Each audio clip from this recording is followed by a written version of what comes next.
observer, suivre attentivement, avec attention, ce que font les autres pour contrôler son déroulement. Si les élèves sont en train de faire ce qu'ils veulent, vous savez, les étudiants, les élèves, vous êtes surveillants, c'est que vous suivez attentivement ce qu'ils font pour contrôler, pour que personne ne puisse. La surveillance électorale, c'est ça. On suit attentivement les opérations électorales pour pouvoir contrôler les développements. Et là,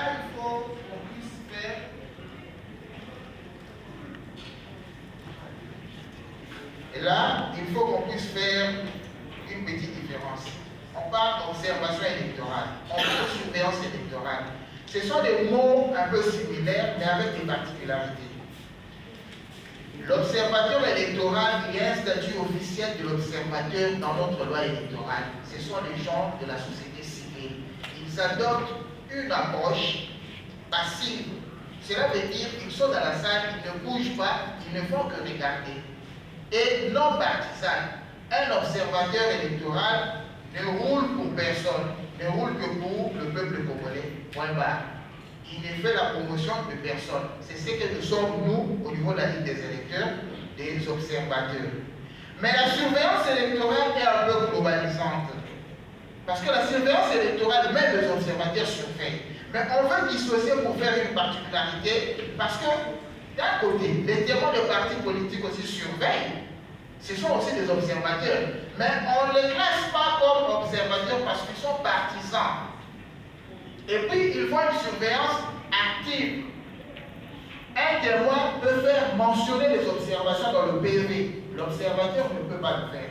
L'observateur s'est content de prendre des notes et puis de publier un rapport. Mais un témoin peut dire, non, écoutez, ce monsieur-là a voté 2 fois. Il faut le mentionner dans le PV. C'est une observation, c'est une surveillance active. Ce n'est pas une surveillance passive.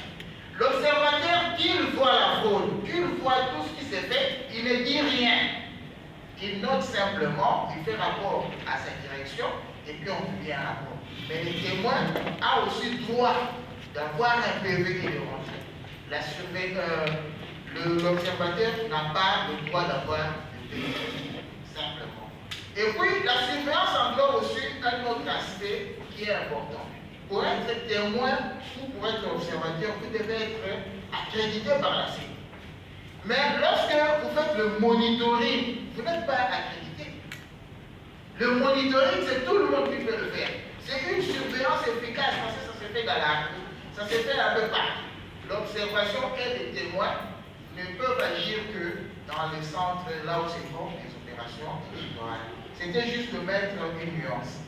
Les élections, comme nous savons, c'est juste le choix de ceux qui vont représenter le peuple ou de ceux qui vont occuper les fonctions à leur nom.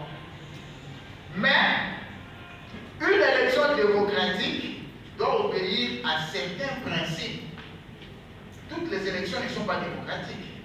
Pour être une élection démocratique, il faut obéir à certains principes que nous allons revenir plus tard.